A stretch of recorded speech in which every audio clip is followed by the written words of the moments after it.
Hello everyone. Today we are going to start a new series which is known as Concept with Illustrations. This series is for JEE and NEET aspirants. यहाँ पे हम क्या करने वाले हैं, we are going to take some questions and questions के through मैं आपको कंसेप्ट समझाने वाला हूँ. आज का जो टॉपिक है that is kinematics and kinematics में हम डिस्टेंस डिस्प्लेसमेंट से शुरू कर रहे हैं. हम बिल्कुल बेसिक इलस्ट्रेशन से स्टार्ट करेंगे एंड धीरे धीरे will increase our level up to the required level. तो पहला क्वेश्चन आपसे बोला गया है, a particle moves along a straight line path and returns along the same line as shown. मतलब मान लीजिए एक पार्टिकल है यहाँ पे, so it will move along the straight line and इसी लाइन के अलोंग ऐसे रिटर्न करेगा. पर ये जो रिटर्निंग वाला पाथ है वो अलग दिखाया है दोनों ही क्वेश्चन में फॉर क्लैरिटी. ठीक है, तो it returns along the same line, ठीक है ना, but they are shown differently for clarity. आपको क्या फाइंड आउट करना है? Total distance and total displacement. तो पहले आप स्क्रीन को पॉज करके खुद इस क्वेश्चन को ट्राई कर लीजिए, उसके बाद हम सॉल्व करते हैं. हो गया आपसे? अब देखिए, if it returns along the same line, तो अगर ये पॉइंट सी है, ये सी है, तो ये पॉइंट भी सी है ना, ये पॉइंट डी है, तो ये जो पॉइंट ए है, पॉइंट मतलब point A and point D are same. क्यों? क्योंकि पार्टिकल तो जाता है and returns along the same line. तो we are showing it differently for calculation for clarity, but it returns along the same line. So अगर this is 3 metre, मतलब ये भी मेरा 3 मीटर है ना, एंड ये भी 3 मीटर है. तो जस्ट मैं यहाँ पे मार्क करके शो कर रहा हूँ. अब बोला गया है कि पाथ हमें गिवन है ए बी. जब ए से लेके हम बी तक चलते हैं तो टोटल डिस्टेंस कितना है? देखिए, डिस्टेंस मतलब total length of the path travelled. आप जिस रास्ते से चले हो उस रास्ते का टोटल लेंथ. मतलब distance is a path dependent quantity whereas displacement is a path independent quantity. Whenever you are calculating displacement, आपको देखना ही नहीं है कि आपने कौन से रास्ते से आप चले हो, ठीक है ना. तब तो आपको बस initial position and final position देखना है.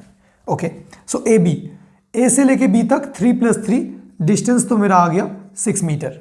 डिस्प्लेसमेंट ए से लेके बी तक, ये मेरा इनिशियल पॉइंट है, ये मेरा फाइनल पॉइंट है. तो इनिशियल एंड फाइनल पॉइंट को ज्वाइन करने वाला जो स्ट्रेट लाइन है 3 + 3 फिर से 6 मीटर. तो फर्स्ट केस में डिस्टेंस एंड डिस्प्लेसमेंट का वैल्यू सेम आया है क्योंकि the particle is travelling in a straight line without changing its direction. Particle एकदम स्ट्रेट चल रहा है एंड उसने यू टर्न भी नहीं मारा है अब तक, इसीलिए डिस्टेंस एंड डिस्प्लेसमेंट सेम है.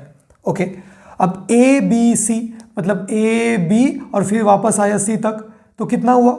डिस्टेंस तो ए से लेके बी तक 6 मीटर, फिर बी से लेके सी तक और 3 मीटर, तो 6 + 3 9 मीटर आ गया मेरा डिस्टेंस. डिस्प्लेसमेंट कितना है? मेरा इनिशियल पॉइंट तो है ए. देखिए, जब मैं पाथ ए बी सी की बात कर रहा हूं, इनिशियल पॉइंट क्या है? ए. फाइनल पॉइंट क्या है? सी. अब ए से लेके सी तक कितना डिस्टेंस है? अब कई लोग बोलेंगे कि भैया ए से लेके बी तक तो ये वाला डिस्टेंस है. नहीं, ये लग रहा है डायग्राम को देख के, पर मैंने आपको पहले ही कहा था कि particle returns along the same line. बस मैंने रिटर्निंग अलग से दिखाया है क्लैरिटी के लिए. सो ए से लेके सी तक मतलब इस पॉइंट तक, ए टू सी कितना है? 3 मीटर, ठीक है ना. Okay, A B C D मतलब ए बी सी डी. सो 3 + 3 + 3 + 3, तो कितना आ रहा है मेरा? 3 × 4 12 मीटर. डिस्टेंस तो आ रहा है 12 metre. And A B C D मतलब ए से लेके डी तक. देखिए, घूम फिर के जब मैं ए से डी की बात कर रहा हूं तो घूम फिर के फिर से सेम पॉइंट में ही आ रहा है, क्योंकि मैंने कहा कि A and D point same ही है. Particles returns back along the same line, तो डिस्प्लेसमेंट तो मेरा 0 है. ठीक है, A and D same point है. अगर मैं बोल रहा हूँ कि ए से लेके डी तक, मतलब वो घूम फिर के सेम पॉइंट में आ रहा है. मतलब ऐसा हो रहा है, पार्टिकल ने ए से स्टार्ट किया, बी तक गया, फिर से घूम फिर के अपने ओरिजिनल पॉइंट में आ गया. ठीक है ना. अब ए बी सी डी ई मतलब इतना तो 12 था एंड इतना 4, 12 + 4 16 मीटर. अब डिस्प्लेसमेंट कितना है? ए बी सी डी ई मतलब A is the initial point, E is the final point. तो डिस्प्लेसमेंट कितना है? 4 मीटर. देखिए, ए से लेके ई तक लेंथ कितना है? ए से लेके ई तक 4 मीटर. पर क्योंकि this is towards the left of A, इसलिए हम लिखेंगे -4 मीटर, मतलब डायरेक्शन. तो यहाँ पे माइनस क्या बता रहा है? माइनस साइन ये बता रहा है कि आपने जहां से शुरू किया, आपका ओरिजिन था पॉइंट ए, तो ओरिजिन के लेफ्ट में जा रहा है. जो फाइनल पॉइंट है E, that is towards the left of origin. Since displacement is a vector quantity, so displacement क्या हो सकता है, पॉजिटिव, नेगेटिव, जीरो दोनों हो सकता है, पर डिस्टेंस सिर्फ पॉजिटिव एंड जीरो हो सकता है। ठीक है, तो ये पॉइंट्स भी मैं आपको क्लियर कर रहा हूं। नेक्स्ट क्वेश्चन देख लेते हैं यहाँ पे। Okay, so next question, path given है ओ ए, ओ A B, O A B सी। तो अगर ये मेरा बी पॉइंट है, so this point is also be, and ये पूरा हमें 5 मीटर गिवन है, इतना तो 3 मीटर है, तो इतना कितना होगा, this distance, this is 2 metre. अब फाइंड आउट करते ओ ए, ओ से लेके ए तक डिस्टेंस कितना है, 2 + 3 मतलब इतना ही, 5 मीटर। डिस्प्लेसमेंट भी ओ से लेके ए तक 5 मीटर। क्यों?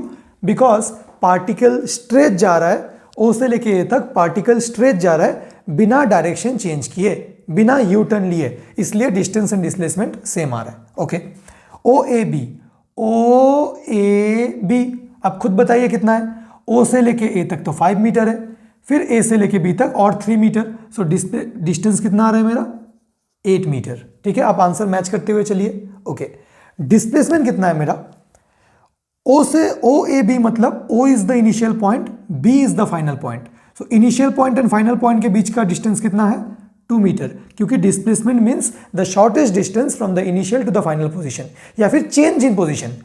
ओ ए बी मतलब initial position O, final position B, कितना पोजीशन चेंज हुआ, 2 मीटर। ओके, अब फिर क्या बोल रहा है, ओ A B C, O A B सी, तो टोटल डिस्टेंस कितना है, इतना 5 मीटर, फिर से इतना 5 मीटर, फिर ये 4 मीटर।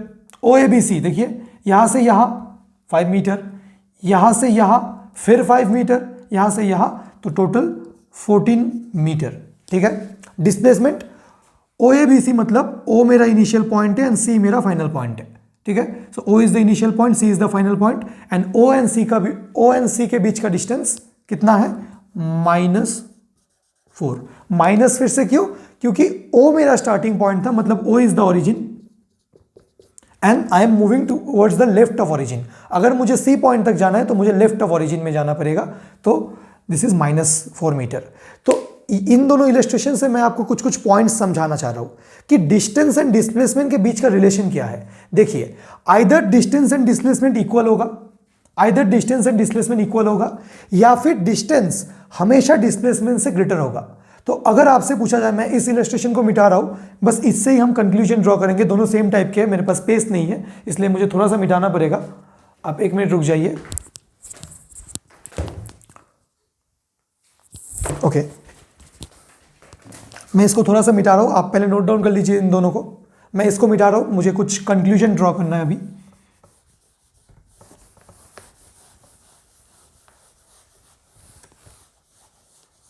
ओके, तो मैं क्या समझाने चाह रहा हूं आपको कि अगर मुझे बोला गया है कि what is the relation between distance and displacement in general, तो देखिए, आइदर डिस्प्लेसमेंट कभी कभी डिस्टेंस के इक्वल होता है, या फिर डिस्टेंस हमेशा डिस्प्लेसमेंट से ग्रेटर होता है। So either distance is equal to displacement और distance is greater than displacement. So what is the general relation between distance and displacement? So distance is greater than और equal to the magnitude of displacement. Magnitude क्यों बोल रहा हूं? क्योंकि distance तो अपना scalar quantity है एंड डिस्प्लेसमेंट अपना वेक्टर क्वांटिटी है। क्योंकि you are comparing distance with displacement, तो आप बस मैग्नीट्यूड कंपेयर कर सकते हो, डायरेक्शन कंपेयर नहीं कर सकते हो। देखिए, क्यों मैग्नीट्यूड की बात हो रही है, ये मॉड साइन बोलते हैं इसको, क्योंकि अगर मैं लिख दूं distance is equal to displacement या फिर distance is greater than equal to displacement, तो ये ना मैथमेटिकली रॉन्ग है। क्यों? क्योंकि डिस्टेंस तो एक स्केलर है एंड डिस्प्लेसमेंट एक वेक्टर है, इसलिए हमें हमेशा बोलना पड़ेगा डिस्टेंस इज ग्रेटर देन और equal to the magnitude of displacement. अब सेकंड क्वेश्चन पूछ रहा हूं आपसे, तो हमेशा क्या होता है कि डिस्टेंस आइदर डिस्प्लेसमेंट के इक्वल है या डिस्प्लेसमेंट से ज्यादा है। तो कब वो इक्वल हो सकता है? एक ही स्पेशल केस में इक्वल हो सकता है, जब particle is moving in a straight line without changing its direction. मतलब पार्टिकल स्ट्रेट लाइन में जा रहा है यू टर्न बिना लिए, मतलब यू टर्न नहीं लेगा, तो तब डिस्टेंस एंड डिस्प्लेसमेंट इक्वल हो जाएगा। और एक बात, डिस्टेंस स्केलर क्वांटिटी है, डिस्प्लेसमेंट अपना वेक्टर क्वांटिटी है। क्योंकि डिस्प्लेसमेंट वेक्टर क्वांटिटी है, तो ये क्या हो सकता है कि पॉजिटिव, नेगेटिव या जीरो तीनों हो सकता है। है ना। नेगेटिव साइन क्या बताता है, नेगेटिव साइन ऑफ डिस्प्लेसमेंट या फिर कोई भी वेक्टर क्वांटिटी का नेगेटिव साइन हमें बस इतना बताता है कि जो डायरेक्शन है, direction is opposite to our assume direction in the given context. ये जो डिस्प्लेसमेंट आ रहा है -4 मीटर, ये यही समझाता है कि जो ओरिजिन है, जो स्टार्टिंग पॉइंट है, स्टार्टिंग पॉइंट से लेफ्ट में हमने फाइनल पॉइंट को लोकेट किया, ठीक है। So this is the meaning of negative displacement. And distance is always positive या फिर जीरो, अगर पार्टिकल ने मूव ही नहीं किया तो distance is zero. So this are few basic conclusion about distance and displacement, तो आप देख सकते हो, ठीक है। आप पहले इतना नोट कर लो, फिर we are moving on to the next question. चलिए हम नेक्स्ट क्वेश्चन को देखते हैं। यहाँ पे क्या बोला गया है कि a particle is moving in a circular path of radius r। आपको एक सर्कुलर पाथ गिवन है जिसका रेडियस कितना है r, एंड पार्टिकल ऐसे एंटी क्लॉकवाइज जा रहा है। मतलब पार्टिकल ने स्टार्ट किया from point A and it is moving along the circular path in anti clockwise direction. आपको net displacement and net distance calculate करना है इन द गिवन केसेस। मतलब पाथ जब ए बी है, मतलब जब हम ए से लेके बी तक जा रहे हैं इन द सर्कुलर पाथ, हाँ ऐसे डायरेक्ट नहीं जा सकते, ए से लेके be in the circular path, फिर ए बी सी, मतलब ए बी सी, फिर ए बी सी डी, फिर ए बी सी डी ए। तो आपको net distance and net displacement find out करना है। स्क्रीन को पॉज कर लीजिए एंड इसको अटेम्प्ट कर लीजिए। हो गया आपसे? अब देखिए, तो जब पार्टिकल, पहले हम ए बी सॉल्व करते हैं। जब पार्टिकल ए से लेके बी तक जा रहा है तो डिस्टेंस कितना है, ये arc, this arc is the distance, right, this arc is the distance. तो अब ये आर्क कितना है, तो चलिए हम पहले बिल्कुल सर्कल के ऊपर पीएचडी कर लेते। अगर हमने सर्कल का सब कुछ समझ लिया तो ये क्वेश्चन बिल्कुल सॉल्व करना इजी हो जाएगा। मैं आपको बता रहा हूँ, पहले मैं इतना मिटा रहा हूँ, आपने तो देख लिया होगा। अब मैं इसको सॉल्व कर रहा हूँ, ठीक है। मैं फिर से एक सर्कल ड्रॉ कर रहा हूँ। अच्छा, तो मान लीजिए ये मेरा सेंटर है O and this is radius R। ये पॉइंट था A, ये पॉइंट था मेरा B, ये पॉइंट था C, ये पॉइंट था D, है ना। अच्छा, अगर ये रेडियस R है तो ये कितना है, O से B, OB तो R ही होगा ना रेडियस, सेंटर से सर्कमफेरेंस फिर से OC is also R, this is also R। तो ये सारे तो R है, ठीक है। अब सर्कल का टोटल सर्कमफेरेंस कितना है, सर्कल का टोटल सर्कमफेरेंस कितना है, 2 पाई R, ठीक है ना। तो टोटल सर्कल का पेरीमीटर या फिर सर्कमफेरेंस कितना है, 2 पाई R।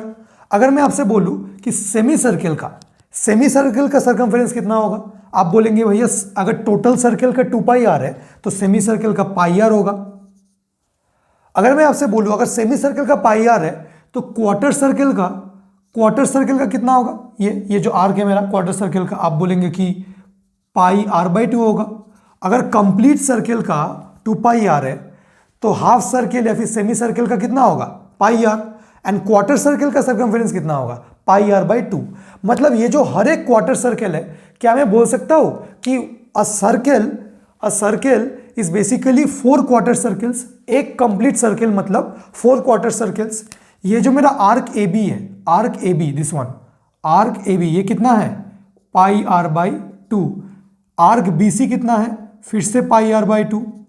आर्क CD कितना है, फिर से पाई R/2, एंड आर्क DA कितना है, फिर से पाई R/2। देखिए अब पाई R/2 को 4 बार जोड़िए, पाई R/2 plus pi R/2 plus pi R/2 plus pi R/2, आपको बिल्कुल 2 पाई R मिल जाएगा। तो हमने क्या किया, ये जो पूरा सर्कमफेरेंस था 2 पाई R, इसको हमने 4 क्वार्टर सर्कल्स में ब्रेक कर लिया, ईच ऑफ पाई R/2। अब फिर से पाई R/2 को आप इंटू 4 कर दीजिए तो 2 पाई R आ जाएगा। तो बिल्कुल सही है। तो डिस्टेंस तो सारा मिल गया, है ना, ऐसा डिस्टेंस हमें सारा मिल गया। AB, अगर AB का डिस्टेंस पूछा जाए, AB मतलब ये आर्क AB कितना होगा, पाई R/2। अगर हमें बोला ABC मतलब इतना ABC तो कितना है, पाई R/2 इंटू पाई R/2, पाई R/2 इंटू 2, मतलब 2 बार पाई R/2 रिपीट हुआ तो कितना आया, पाई R। अब ABCD, जब मैंने यहां पे लिखा है पाथ ABCD, ऐसा मतलब नहीं है कि A से D डायरेक्ट यहां पे आ गया, नहीं, पार्टिकल मैंने कैसा बोला था, एंटी क्लॉकवाइज जा रहा है, ठीक है ना। तो कितना होगा, A से लेके D तक टोटल डिस्टेंस कितना है, डिस्टेंस का मतलब क्या बताया था, जिस रास्ते से चले हो उस रास्ते का लेंथ। तो हमने कौन से रास्ते से चले हैं हम, ये वाला पूरा, तो ये कितना है, पाई R/2 इंटू 3, मतलब 3 पाई R/2। आंसर मैच करते हुए चलिए। And A B C D A मतलब बैक टू ए आ गया है, तो टोटल डिस्टेंस कितना है 2 पाई आर, मतलब पाई आर बाई 2 इंटू 4। तो डिस्टेंस तो हमने निकाल लिया। अब डिस्प्लेसमेंट, तो ए बी जब पॉइंट ए से लेके पॉइंट बी तक चले तो डिस्प्लेसमेंट कितना है। देखिए डिस्प्लेसमेंट का मतलब क्या है, उस फर्क नहीं पड़ता कि आप कौन से पाथ से चले हो। डिस्प्लेसमेंट का मतलब जो मेरा इनिशियल पॉइंट है एंड फाइनल पॉइंट है उसको ज्वाइन करने वाला जो स्ट्रेट लाइन है, मतलब shortest distance between the initial and final point, this one, ठीक है ना। तो देखिए यहां पे एक ट्रायंगल फॉर्म हो रहा है, राइट एंगल ट्रायंगल, ये आर है, ये आर है, तो ये हाइपोटेनियस हुआ ना। अगर मैं इस ट्रायंगल को A O B, triangle A O B को इधर ड्रॉ करके दिखाऊं तो this is R, this is R, this is 90 degree. तो पाइथागोरस थ्योरम लगाइए, ये कितना आ रहा है, ये आएगा हमेशा r√2। एक बात आप ध्यान रखिए, अगर मेरे पास एक राइट एंगल ट्रायंगल है, ये साइड 2 है, ये साइड 2 है, ये 90 डिग्री है, मतलब परपेंडिकुलर एंड बेस दोनों इक्वल है, तो ये मेरा हो जाएगा 2√2।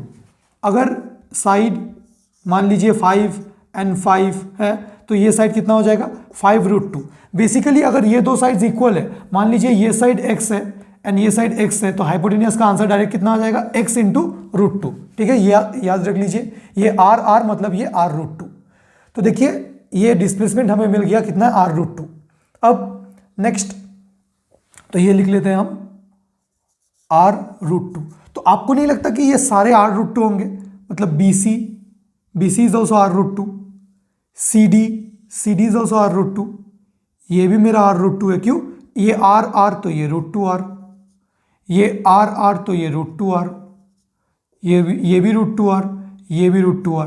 तो देखिए सर्कल के अंदर स्क्वायर है, ये स्क्वायर है ना अंदर, देखिए सारे साइज इक्वल है, सारे ये एंगल्स 90 डिग्री है, तो आप इजीली निकाल सकते हो। तो ये कंप्लीट पीएचडी है सर्कल के ऊपर, हमने सारे आर्क को भी ब्रेक कर लिए एंड अंदर ही अंदर हमने सारे डिस्प्लेसमेंट भी निकाल लिए।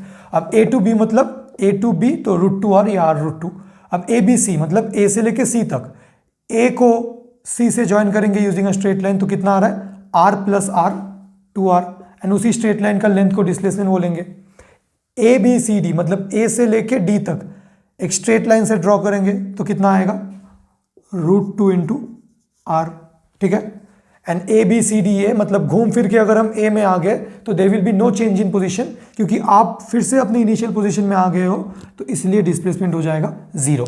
डिस्प्लेसमेंट का मतलब चेंज इन पोजीशन या फिर shortest distance between the initial and final position. जब आप ABCDA मतलब घूम फिर के इनिशियल पोजीशन में आ गए हो तो इफेक्टिवली आपने डिस्प्लेस ही नहीं किया, आपने शिफ्ट ही नहीं किया। डिस्प्लेसमेंट का मतलब ऐसे समझ सकते हो शिफ्टिंग, अगर A से लेके A तक है तो शिफ्टिंग ही नहीं है, तो 0 है। तो this is the complete understanding of circle. आप इसको अच्छे से समझ लीजिए एंड इसको नोट डाउन कर लीजिए। चलिए नेक्स्ट क्वेश्चन को देख लेते हैं। अब बोला गया कि a particle moves from 1,1,1 metre to 4,5,13 metre. Coordinates दिया गया है, this is x, y and z coordinate, and आपको बोला गया है find initial position vector, final position vector and displacement, s मतलब डिस्प्लेसमेंट। तो काफ़ी इजी है, हमें पता है कि पोजीशन वेक्टर, अगर हमें इनिशियल पोजीशन गिवन है 1 1 1, तो मेरा इनिशियल पोजीशन r इनिशियल कितना हो जाएगा, initial position vector i cap plus j cap plus k cap. क्यों, क्योंकि 1 1 1 मतलब 1 i cap 1 j cap 1 k cap. And final position कितना गिवन है 4 5 13, तो फाइनल पोजीशन वेक्टर कितना आ जाएगा मेरे पास 4 i cap plus 5 j cap plus 13 k cap. Basically किया हमने पोजीशन गिवन था, बस उनके सामने हमने आई कैप जे कैप के कैप लगा दिया जो यूनिट वेक्टर्स हैं, मतलब उन डायरेक्शन में। ये x था मेरा, ये y कोऑर्डिनेट था, ये z कोऑर्डिनेट था, उनके सामने हमने लगा दिया है। तो initial position vector, final position vector हमने फाइंड आउट कर लिया। अब क्या फाइंड आउट करना है, डिस्प्लेसमेंट वेक्टर। डिस्प्लेसमेंट वेक्टर का मतलब final position vector minus initial position vector. क्यों, क्योंकि डिस्प्लेसमेंट का मतलब है change in position. Initial position ये था, फाइनल ये, तो फाइनल माइनस इनिशियल, है ना। तो कितना आ रहा है मेरा, बस छोटा सा एक कंसेप्ट आपको क्लियर करना था कि कैसे पोजीशन वेक्टर लिखना है। देखिए मैं थोड़ा सा बेसिक इलस्ट्रेशन से स्टार्ट कर रहा हूँ, क्योंकि मुझे पता नहीं है कि किसको कितना आता है। अगर आपको थोड़ा सा ज़्यादा आता है तो वीडियो को फास्ट फॉरवर्ड कर लीजिए एंड देखिए कि आपके लिए कौन सा रिलेवेंट है। सो ये आ रहा है 3 i कैप, माइनस कर रहा हूँ मैं, आप थोड़ा सा ये कैलकुलेट खुद कर सकते हो। 4 j कैप, बस मैंने ब्रैकेट को ओपन कर लिया है, and minus plus 12 k cap. तो तो ये तो मेरा आ रहा है डिस्प्लेसमेंट वेक्टर, मतलब वेक्टर फॉर्म में। अगर इसका हमें मैग्नीट्यूड फाइंड आउट करना है, आपको पता है अगर ऐसे फॉर्मेट में गिवन रहता है तो इसका मैग्नीट्यूड कितना आ जाता है, under root of 3 square plus 4 square plus 12 square. मतलब अगर मेरे पास पोजीशन वेक्टर ऐसे गिवन है कि A I cap plus B J cap plus C K cap, अब कुछ भी हो, प्लस माइनस कुछ भी हो, तो इसका जो मैग्नीट्यूड आता है वो कितना आता है, root over A square plus B square plus C square. अब इजीली इसको वेक्टर चैप्टर से डिराइव कर सकते हो। तो दिस इज द क्वेश्चन, आप इसको अच्छे से समझ लीजिए एंड इसको नोट डाउन कर लीजिए। चलिए नेक्स्ट क्वेश्चन देख लेते हैं। उससे पहले मैं आपको एक छोटा सा कंसेप्ट समझाना चाहता हूँ। देखिए हॉराइजेंटल प्लेन में क्या होता है, हम नॉर्थ साउथ ईस्ट वेस्ट मान सकते हैं। ये कैसे हम करते हैं, ऐसे हम ड्रॉ कर लेते हैं, ये नॉर्थ है, ये ईस्ट है, ये वेस्ट है, ये साउथ है। कैसे याद रखते हैं, जी न्यूज़, देखिए NEWS न्यूज़ है, NEWS news and Zee News कैसे, ये देखिए Z, ये हम ऐसे Z ड्रॉ कर रहे हैं, ऐसे ऐसे ऐसे ऐसे, देखिए ऐसे देखेंगे तो Z लग रहा है ना, थोड़ा सा टेढ़ा होकर देखेंगे तो ये Z लग रहा है, तो जी न्यूज़ NEWS जी न्यूज़, ऐसे याद रख सकते हो। ओके, अब हम क्या कर रहे हैं यहाँ पे, इसको हम X axis and Y axis के रिप्रेजेंटेशन से कंपेयर कर रहे हैं। एक्स एक्सिस मतलब हम उसका यूनिट वेक्टर आई कैप बोलते हैं, वाई एक्सिस जे कैप बोलते हैं, एंड अगर ऐसे एक जेड एक्सिस है तो वो के कैप हो जाएगा। तो मान लीजिए ये ईस्ट है मतलब आई कैप, वेस्ट मतलब माइनस आई कैप है, नॉर्थ मतलब जे कैप, साउथ मतलब माइनस जे कैप, ठीक है ना। एंड अगर ऊपर मतलब टुवर्ड्स अस, ऐसे, इस सिंबल का मतलब पता है ना, इस सिंबल का मतलब perpendicular to the plane and towards us मतलब ऐसे, आउटवर्ड बोल सकते हैं, आउटवर्ड, अगर आउटवर्ड हो तो के कैप, एंड अगर ये सिंबल है इनवर्ड, अगर इनवर्ड हो तो माइनस के कैप। तो ये काफ़ी यूजफुल सिंबल्स है क्योंकि ऐसे हम इजीली डिस्टेंस डिस्प्लेसमेंट ये सब कैलकुलेट कर सकते हैं। तो यहाँ पे देखिए ये गिवन क्वेश्चन क्या है, एंड ये तो नॉर्थ ईस्ट है, नॉर्थ ईस्ट मतलब नॉर्थ ईस्ट, नॉर्थ से ईस्ट तक एंड 45 डिग्री, नॉर्थ वेस्ट ये सारे 45 है, साउथ वेस्ट साउथ ईस्ट तो ये तो पता ही है। इन डायरेक्शन में भी हम यूनिट वेक्टर निकाल सकते हैं, पर हम एक्चुअली क्या करेंगे, अगर वैसा मिल गया तो रिजॉल्व कर लेंगे, तो कोई दिक्कत वाली बात नहीं है। अब इस क्वेश्चन को देख लेते हैं। A particle travels 3 metre east and 4 metre north, find the total distance and displacement. तो हम वेक्टोरियली लिख सकते हैं 3 मीटर ईस्ट, ईस्ट मतलब आई कैप डायरेक्शन, तो मेरा जो इनिशियल पोजीशन वेक्टर है R1 उसको मैं लिख रहा हूँ 3i, ठीक है, मतलब पोजीशन वेक्टर या डिस्प्लेसमेंट वेक्टर जो भी बोलो, एंड R2 कितना है, R2 मतलब 4 मीटर नॉर्थ, उसके बाद क्या हुआ 4 मीटर नॉर्थ, नॉर्थ मतलब जे कैप, तो 4 जे कैप। तो मेरा जो डिस्प्लेसमेंट वेक्टर आएगा, डिस्प्लेसमेंट वेक्टर मतलब नेट डिस्प्लेसमेंट, ये क्या है, इंडिविजुअल डिस्प्लेसमेंट है, ये पोजीशन वेक्टर नहीं है, इंडिविजुअल डिस्प्लेसमेंट्स, इनिशियल लिख रहा हूँ, इंडिविजुअल डिस्प्लेसमेंट, मतलब पहले पार्टिकल ने डिस्प्लेस किया 3 मीटर ईस्ट, मैंने उसको 3 आई कैप लिख दिया, फिर पार्टिकल ने डिस्प्लेस किया 4 मीटर नॉर्थ, मैंने उसको 4 जे कैप लिख दिया। अब जो मेरा नेट डिस्प्लेसमेंट है, नेट डिस्प्लेसमेंट कितना है, 3 आई कैप प्लस 4 जे कैप। हम कैसे निकालेंगे इसको, अगर हमें इसका मैग्नीट्यूड निकालना है, तो ये क्या हो जाएगा 3 स्क्वायर प्लस 4 स्क्वायर, मतलब it gives me 5 metre. So 5 metre is the net displacement, okay. And अगर हमें डिस्टेंस निकालना है, डिस्टेंस मतलब इनके मैग्नीट्यूड्स को हमें ऐड करना पड़ेगा, डिस्प्लेसमेंट मतलब ऐसे ही इनको वेक्टोरियली ऐड कर दीजिए। एंड अगर हमें डिस्टेंस निकालना है, डिस्टेंस मतलब इनके मैग्नीट्यूड्स को ऐड करना पड़ेगा, मतलब R1 का मैग्नीट्यूड को ऐड करो प्लस R2 का मैग्नीट्यूड को ऐड करो। देखिए जैसे ही अगर हमें क्वेश्चन में इंडिविजुअल डिस्प्लेसमेंट वेक्टर्स मिल जाते हैं and net displacement find out करना है, तो उनको वेक्टोरियली ऐड कर दो, मतलब नेट डिस्प्लेसमेंट मतलब R1 प्लस R2 इस केस में। एंड डिस्टेंस निकालना है तो इन वेक्टर्स के मैग्नीट्यूड को ऐड करो। R1 का मैग्नीट्यूड कितना है 3 है ना, R2 का मैग्नीट्यूड कितना है 4, सो 3 प्लस 4 इज 7 मीटर। आप इसको वेक्टोरियली नहीं सोच के बच्चों की तरह भी सोच सकते थे कि 3 मीटर ईस्ट मतलब ऐसे, 4 मीटर नॉर्थ मतलब ऐसे, तो यहाँ से स्टार्ट किया, 3 मीटर ईस्ट गया, फिर 4 मीटर नॉर्थ गया, तो ये मेरा इनिशियल पॉइंट है एंड सी मेरा फाइनल पॉइंट है। तो डिस्प्लेसमेंट कितना होगा, ये एंड ये 90 डिग्री है, तो पाइथागोरस थ्योरम से ये कितना आएगा 5। देखिए डिस्प्लेसमेंट 5 आया है एंड डिस्टेंस कितना आएगा 3 + 4 7 मीटर। तो आप बच्चों की तरह सोच तो सकते हो, पर अगर थोड़ा सा वेक्टोरियली देखेंगे आप तो क्वेश्चन सॉल्व करने में इजी होगा। ये तो सिंपल था, पर थोड़ा अगर टफ इलस्ट्रेशंस आए जिसमें 3D में विजुअलाइज करना पड़े तो ये टेक्निक काफ़ी काम आता है, ठीक है ना। तो आप इस क्वेश्चन को देख लीजिए and let us move ahead. चलिए नेक्स्ट क्वेश्चन को देखते हैं। Question number 5, a particle moves 50 metre due north, 40 metre due east and then 20 metre due south. Due का मतलब टूवर्ड्स, ड्यू का मतलब क्या, टूवर्ड्स, ठीक है। Find net displacement. तो फिर से हम वो जी न्यूज़ वाला बना ले, NEWS north south east west, ये आई कैप है, ये माइनस आई कैप, ये जे कैप है, वो माइनस जे कैप है साउथ, ठीक है ना। तो particle moves 50 metre due north, तो मेरा जो पहला डिस्प्लेसमेंट है, फर्स्ट डिस्प्लेसमेंट जिसको मैं R1 से डिनोट कर रहा हूँ, R1 कितना है वो 50 मीटर ड्यू नॉर्थ, नॉर्थ मतलब जे कैप, तो फर्स्ट इज 50 जे कैप। चलो इतना तो हो चुका है 50 मीटर ड्यू नॉर्थ। फिर 40 मीटर ड्यू ईस्ट, ईस्ट मतलब आई कैप, तो मेरा जो सेकेंड डिस्प्लेसमेंट है वो कितना है 40 आई cap. And then 20 metre due south, मतलब साउथ मतलब अगर नॉर्थ जे कैप है तो साउथ कितना है माइनस जे कैप। तो लास्ट जो मेरा डिस्प्लेसमेंट है तो वो कितना है -20 जे कैप।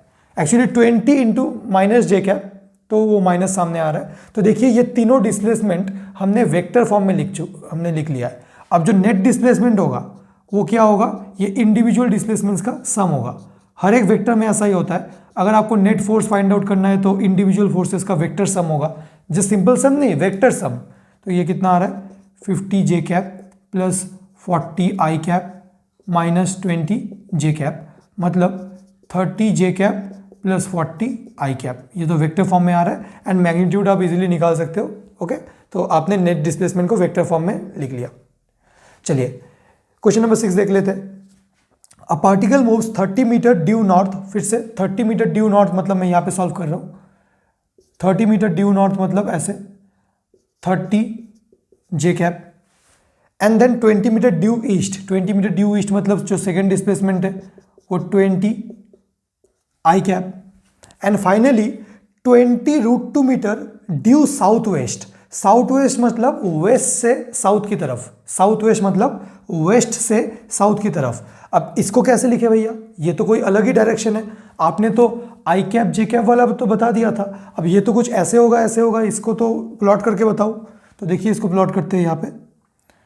चलिए मैं ऊपर वाला मिटा दे रहा हूँ, स्पेस कम है थोड़ा सा। इसको प्लॉट करके देखते हैं ये कैसा आ रहा है। NEWS क्या बोला गया है, 20√2 मीटर ड्यू साउथ वेस्ट, मतलब वेस्ट से साउथ, ऐसे साउथ वेस्ट मतलब southwards from west, west में खड़े हो साउथ की तरफ जाओ, ये वाला, ये 45 डिग्री है। साउथ वेस्ट मतलब 45 डिग्री होना चाहिए एंड ये कितना है मेरा 20√2। अब ये वाला डायरेक्शन तो पता ही नहीं, ये इस वेक्टर को कैसे लिखे, इसका तो डायरेक्शन पता नहीं। तो अगर आपको डायरेक्शन नहीं पता तो आप इसको रिजॉल्व कर लीजिए, ठीक है ना। अगर ये वेक्टर है मेरा, तो अगर मैं यहाँ पे एक परपेंडिकुलर ड्रॉप करूँगा तो ये नहीं निकाल पाओगे आप कॉस थीटा लगा के। अगर मैं यहाँ पे एक परपेंडिकुलर ड्रॉप करूँगा तो ये साइन थीटा वाला आएगा। तो क्योंकि ये एंगल 45 है, तो अगर ये 20√2 है तो ये कितना हो जाएगा 20√2 cos 45, है ना। एंड ये कितना हो जाएगा अगर आपको वेक्टर सॉल्व करना आता है तो 20√2 sin 45 मैंने कैसे निकाला। ये जो ट्रायंगल था देखिए, ये मेरा था 20√2, इसका वैल्यू था, दिस एंगल वॉज 45। मुझे क्या निकालना है, मुझे ये x निकालना है एंड मुझे ये y निकालना है। आप एक बार cos 45 लगाओ इस ट्रायंगल में, एक बार sin 45 लगाओ, इजीली आपको x एंड y आ जाएगा। एंड अगर आपको कंपोनेंट डिवीजन आता है तो मैंने बस इसको कंपोनेंट में तोड़ दिया है। तो ये कितना आएगा 20√2 इंटू cos 45 मतलब 20। तो 20√2 के दो कंपोनेंट्स, ये भी 20 एंड ये भी 20। तो मैंने क्या किया, ये जो 20√2 मीटर था मैंने इसको कंपोनेंट में तोड़ दिया। अब मैं इनके डिस्प्लेसमेंट्स लिखूंगा। क्योंकि ये 20√2 वाला डायरेक्शन मुझे पता नहीं था। हाँ, ऑल्दो ये यूनिट वेक्टर भी आप निकाल सकते हो, पर मैंने इसको तोड़ के बताया। तो जैसे ही मैंने इसको तोड़ दिया दो डायरेक्शंस में, now I can write the vectors. तो ये कितना है, इसको मैं R3 बोल रहा हूँ, तो ये कितना है 20, एंड कौन से डायरेक्शन में, ये तो आई कैप था, तो माइनस आई कैप, तो -20 आई कैप। एंड R4 कितना है, R4 मतलब माइनस जे कैप डायरेक्शन में 20, सो -20 जे कैप। अब जो मेरा नेट डिस्प्लेसमेंट आएगा, देखिए मैंने क्या किया, पहला तो 30 मीटर ड्यू नॉर्थ था, मैंने लिख लिया। सेकेंड 20 मीटर ड्यू ईस्ट था, ये भी लिख लिया। थर्ड जो डिस्प्लेसमेंट था that was 20√2 metre, 20√2 metre south of west. मैंने इस 20√2 को इंडिविजुअल डिस्प्लेसमेंट्स में तोड़ दिया कंपोनेंट डिवीजन से, क्योंकि ये डायरेक्शन मुझे पता नहीं है। अब मैंने उनका इंडिविजुअल डिस्प्लेसमेंट्स लिख दिया। अब मैं क्या करूंगा, चारों का वेक्टर सम करूंगा, R1 plus R2 plus R3 plus R4। तो अगर चारों का वेक्टर सम करूंगा तो देखिए +20 -20 कट जाएंगे, and 30 J cap -20 J cap, तो आएगा मेरा 10 जे कैप इज द आंसर। तो मेरा जो नेट डिस्प्लेसमेंट है वो कितना है, 10 मीटर है, एंड डायरेक्शन कितना है, जे कैप डायरेक्शन, जे कैप मतलब टुवर्ड्स नॉर्थ, तो 10 जे कैप मतलब 10 मीटर ड्यू नॉर्थ। तो काफ़ी इजी था, देखने में थोड़ा कॉम्प्लिकेटेड लगता है, तो ऐसे क्वेश्चंस काफ़ी पूछे जाते हैं नीट में, तो आप इस क्वेश्चंस को ठीक से प्रैक्टिस कीजिए, एंड हम आगे बढ़ते हैं। Let us have a look at the next question. आपसे बोला गया है find the net displacement of a particle if it moves as given. तो इसमें फर्स्ट पार्ट क्या है, 5 मीटर ड्यू ईस्ट। ये तो काफ़ी सिंपल है, 5 metre due east, east direction को किससे रिप्रेजेंट कर रहे हैं, आई कैप। तो यहाँ पे नेट डिस्प्लेसमेंट कितना आ जाएगा, 5 आई कैप। मैं मान के चल रहा हूँ कि आप पहले खुद वीडियो को पॉज करके अटेम्प्ट कर रहे हो, ऐसा नहीं है कि आप बस सॉल्यूशन देखे जा रहे हो, हाँ, वरना मैं नहीं कराऊंगा नेक्स्ट दिन से। ओके, तो फिर क्या है, 10 मीटर डिस्प्लेसमेंट, तो 10 मीटर है, but 37 degree south of west, 37 degree south of west. चलिए इसको प्लॉट करते हैं। 37 degree south of west, south of west, फिर से साउथ ऑफ वेस्ट, वेस्ट से साउथ की तरफ, वेस्ट से साउथ की तरफ कितना degree angle, 37 degree angle, and value कितना है 10। ठीक है, अब फिर से हमें ये नहीं पता ये कितना है, तो हम इसे रिजॉल्व कर लेंगे टू कंपोनेंट्स में। अगर ये एंगल 37 डिग्री है, ये 10 है, तो ये कंपोनेंट कितना आ जाएगा अलॉन्ग वेस्ट, ये कंपोनेंट आ जाएगा 10 cos 37, एंड ये कंपोनेंट कितना आ जाएगा 10 sin 37। अब 10 cos 37 का वैल्यू कितना है 10 cos 37, अगर आपको नहीं पता स्टैंडर्ड है ये, cos 37 इज 4/5। ठीक है, आप उस ट्राइंगल से निकाल सकते हो। ट्राइंगल कौन सा, ये वाला triangle. This is 37 degree, this is 53 degree, ये 90 डिग्री है, ये 3 है, ये 4 है, ये 5 है। इस ट्राइंगल से आप cos 37 लगाओ, sin 37, ये सारे निकाल सकते हो। ठीक है, तो ये कितना आ रहा है एक्चुअली, दिस इज 8, एंड ये कितना आएगा sin 37 इज, मतलब मेरा जो 10 था मैंने इसको दो कंपोनेंट में ब्रेक कर लिया। फिर से देखिए 10 मीटर मेरा डिस्प्लेसमेंट था, 37 डिग्री साउथ ऑफ वेस्ट। इस 10 को मैंने दो कंपोनेंट्स में ब्रेक कर लिया, एक तो मेरा है 8, एक मेरा है 6। अब मैं इनके इंडिविजुअल कंपोनेंट्स लिखता हूँ। 2 मतलब R1 मतलब एक डिस्प्लेसमेंट तो है 8 मीटर, एंड टुवर्ड्स वेस्ट मतलब negative i cap, so -8 i cap. And और एक कितना है R2 इज 6 मतलब -6 j cap. So what is the net displacement in case number 2? Net displacement होगा इंडिविजुअल डिस्प्लेसमेंट्स का वेक्टर सम, मतलब -8 आई कैप -6 जे कैप। अब मैग्नीट्यूड चाहे तो निकाल सकते हो, this is the vector form. चलिए क्वेश्चन नंबर 3 को देखते हैं। 20 metre 53 degree east of south, मतलब साउथ में रह के ईस्ट तक जाना है। तो यहाँ पे बना लूँ मैं NEWS में, थोड़ा सा फास्ट कर रहा हूँ क्योंकि अब आपको समझ में आ गया होगा।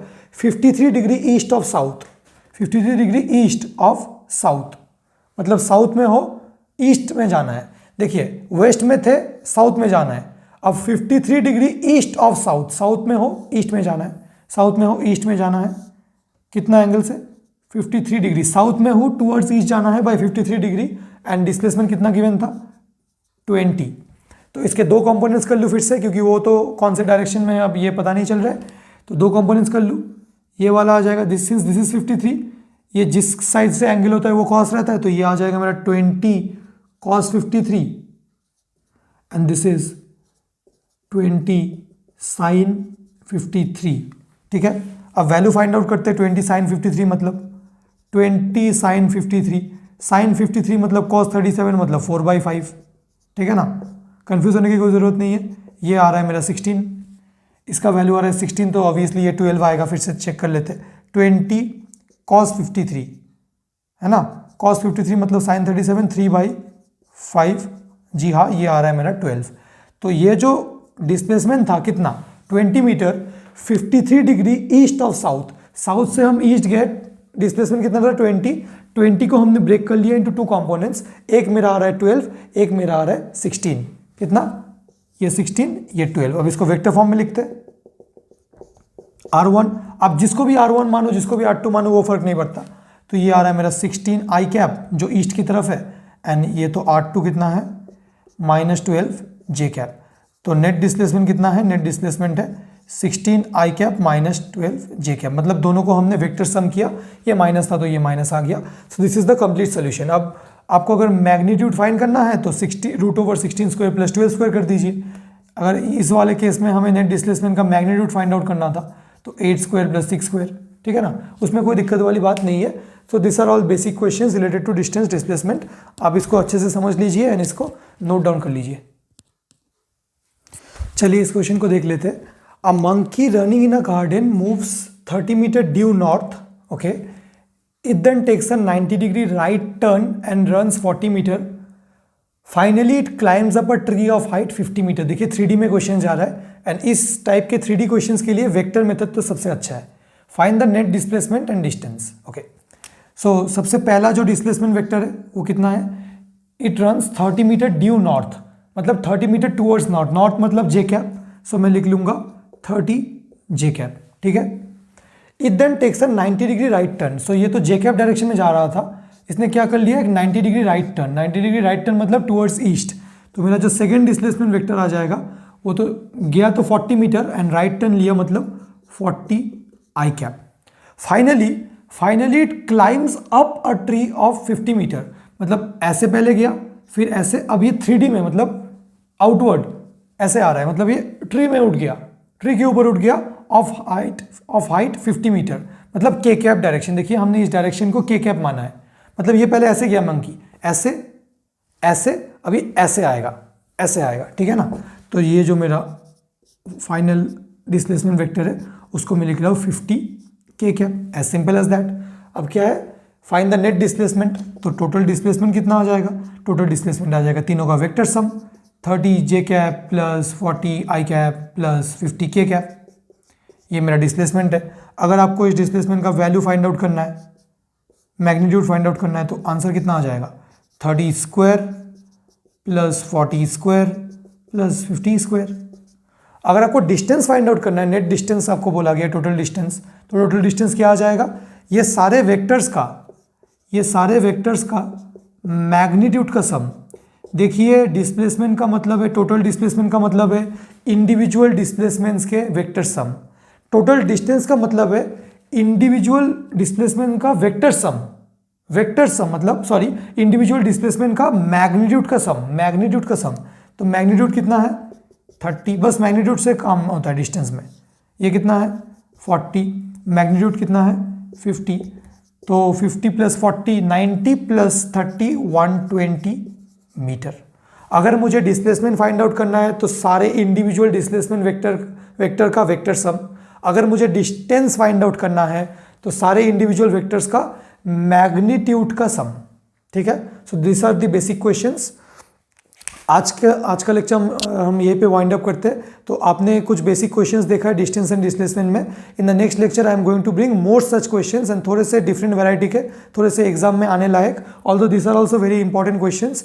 आप अच्छे से प्रैक्टिस कीजिए। Will meet again in the next lecture. Till then take care, bye bye.